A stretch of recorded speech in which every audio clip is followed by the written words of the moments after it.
السلام علیکم. میں محمد رفیق بامبے سے بول رہا ہوں. ہماری جو پریشانیاں ہیں ذہنی اور معاشی پریشانی، تو ان مسائلوں کا کچھ باتیں ایسی ہیں جو بیونڈ دا کنٹرول ہے. نہ ہمارا اس پر کوئی اختیار اور نہ کمپنی کا اس پر کوئی اختیار ہے. لیکن کچھ باتیں ایسی ہیں جس سے ہم معاشی اور ذہنی طور پر پریشانیوں کا شکار ہو گئے ہیں، وہ انڈر کنٹرول ہے. اور اگر آپا ان باتوں کا حل نہیں نکالتی تو وہ آپا 1,70,000 لوگوں پر ظلم ڈھا رہی ہے اور اللہ کے پاس اس کی پکڑ ہے.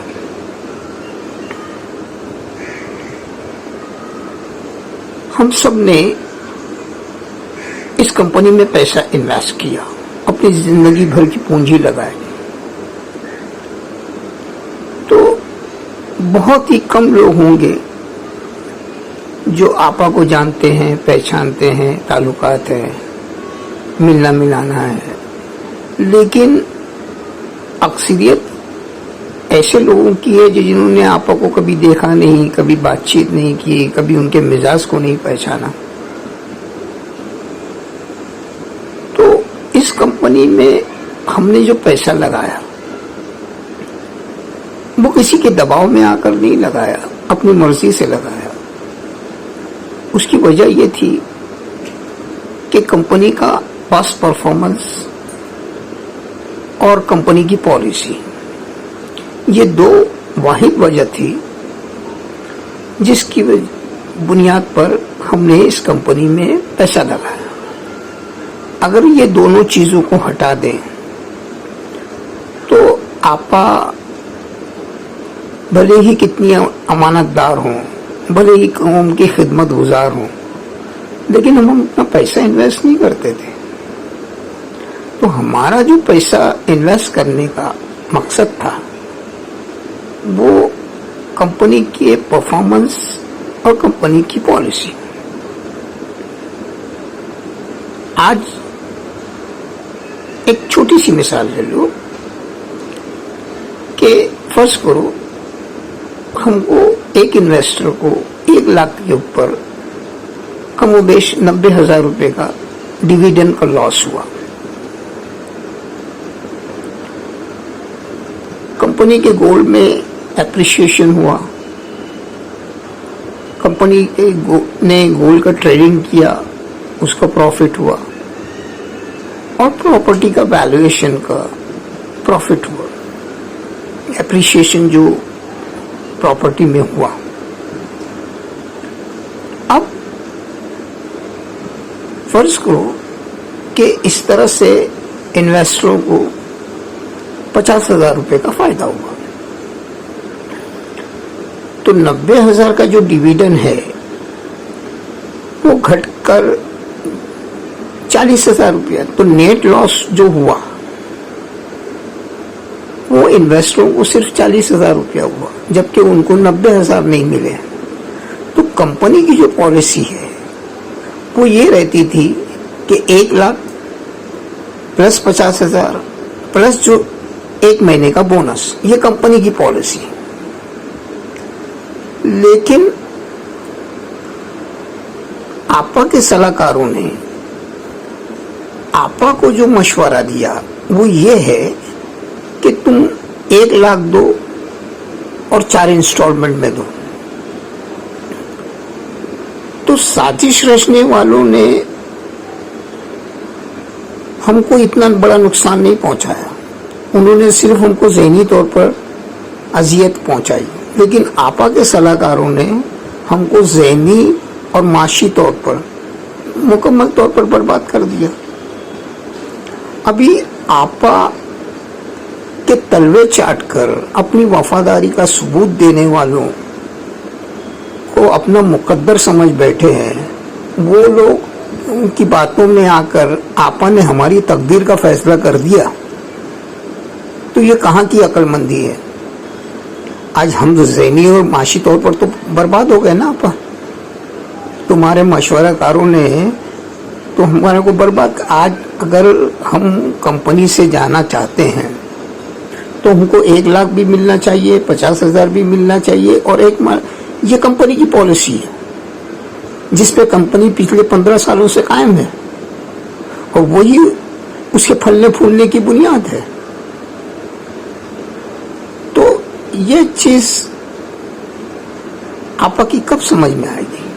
آج ہماری پریشانی، ہم کو وقت پر پیسہ نہیں مل رہا ہے، ہماری ضرورتیں پوری نہیں ہو پا رہی ہیں، اور اس پر ستم یہ نیا فنڈا کہ میں نے صلاح کاروں سے یہ صلاح لیا ہے، یہ صلاح مشورہ دی ہے.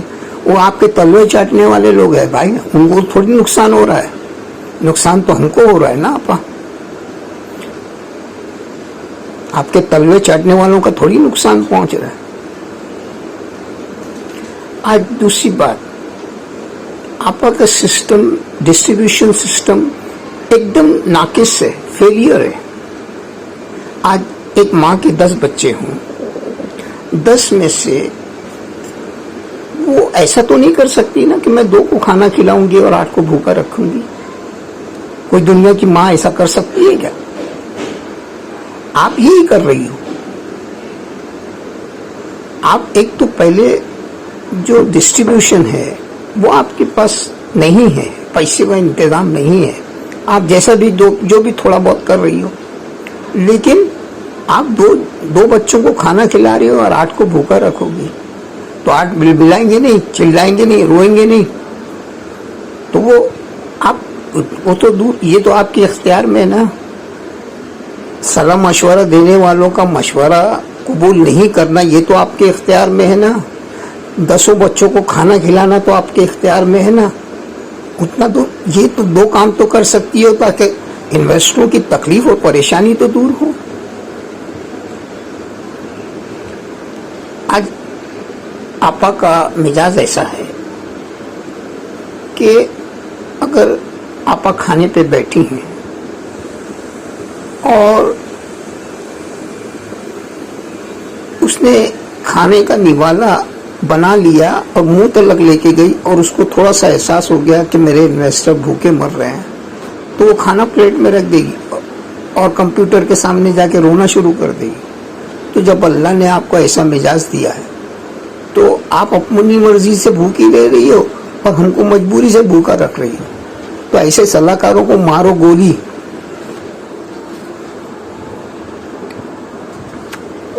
آج ہم کو کمپنی کا پرفارمنس دیکھ رہے ہیں تو بات کچھ سمجھ میں نہیں آ رہی، کیونکہ اس میں انویسٹروں کا ہی کنٹریبیوشن نظر آ رہا ہے، کمپنی کا کنٹریبیوشن ہم کو کہیں پر بھی نہیں نظر آ رہا ہے. آپ الجھنے سوچو، ہماری پریشانیوں کو سوچو. آج 1,70,000 لوگوں نے آپ کے لیے کیا کچھ نہیں کیا. چلو آپ 1,70,000 لوگوں کا نہ صحیح، جذبات کا نہ صحیح، 500 لوگوں کا بھی نہیں جو واٹس ایپ گروپ میں ہیں، مگر کم سے کم 15-20 لوگوں کو تو آپ اپنا ایٹیٹیوڈ چھوڑ کر ان کے ساتھ میں تو کوآرڈینیشن کرو نا. آپ کے ساتھ کمیونیکیشن گیپ ہو رہا ہے، اس سے لوگوں کو الجھنیں ہو رہی ہیں، پریشانیاں بڑھ رہی ہیں. آپ 15-20 لوگوں کے ساتھ وہ اپنے ساتھ میں شیئر کرو نا. ہم 15-20 لوگ 1,70,000 کو دوبارہ سنبھالیں گے، جیسا آپ کی غیر موجودگی میں ہم نے سنبھالا ہے نا، ویسا ہم دوبارہ سنبھالیں گے. مگر کم سے کم 15-20 لوگوں کو تو اپنی کانفیڈنس میں لو اور ان سے بات چیت کرو، ان کو اپنے مسائل بتاؤ، ہمارے مسائل سمجھو، اور جو آپ کر سکتی ہے کم سے کم وہ تو کرو. ہم آپ کی مجبوری سمجھتے ہیں. آپ کے پاس پاسپورٹ نہیں ہے، سلیم بھائی کے اچانک انتقال ہونے سے آپ کی کمر ٹوٹ گئی، کیونکہ جس شخص پر آپ بھروسہ کر سکتی تھی وہ ابھی دنیا میں موجود نہیں ہے، اور نہ ہی آپ کا جانے. تو آپ کے جو پیسوں کے مسائل ہیں وہ اس وجہ سے اٹک گئے، ورنہ آپ کو دینے کی جلدی ہے، ہم کو لینے کی اتنی کھائی نہیں رہتی جتنی آپ کو دینے کی جلدی ہے. لیکن جو پریشانیاں، جو تکالیفیں آپ دور کر سکتی ہو اللہ کے واسطے کم سے کم اس کو تو دور کر دو آپ. اللہ حافظ.